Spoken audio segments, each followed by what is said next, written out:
নমস্কার বন্ধুরা, শ্রাবন্তীর মিনি রান্নাঘরে আপনাদের সবাইকে স্বাগত। আজকে আপনাদের সাথে শেয়ার করছি রাঙালু আর চালের গুঁড়ি দিয়ে ভাজা পিঠের রেসিপি। তো তার জন্য প্রথমেই রাঙালুগুলোকে ভালো করে ছিলে নিতে হবে। রাঙালুগুলো ভালোভাবে ছিলে নেওয়া হয়ে গেছে, দেখতেই পাচ্ছেন। এরপর রাঙালুগুলো ছোট ছোট পিস পিস করে কেটে সিদ্ধ করার জন্য দিয়ে দেব।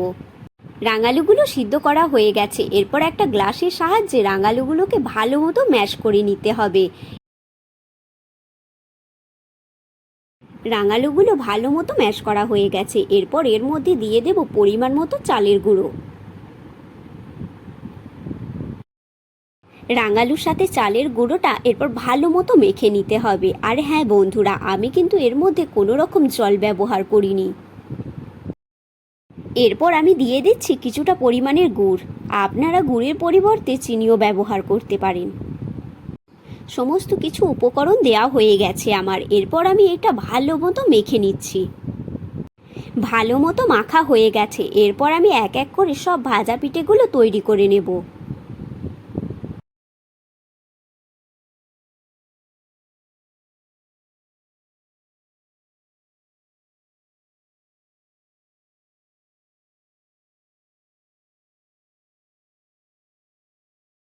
তো দেখতেই পাচ্ছেন আমি এইভাবে সব কটা ভাজা পিঠে তৈরি করে নিয়েছি।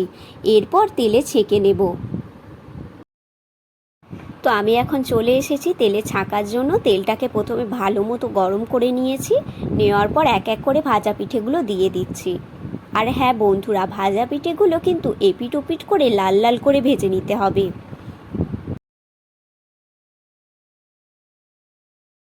দেখতেই পাচ্ছেন ভাজা পিঠেগুলো লালচে হয়ে এসেছে। এই পর্যায়েতে ভাজা পিঠেগুলো তুলে নেব।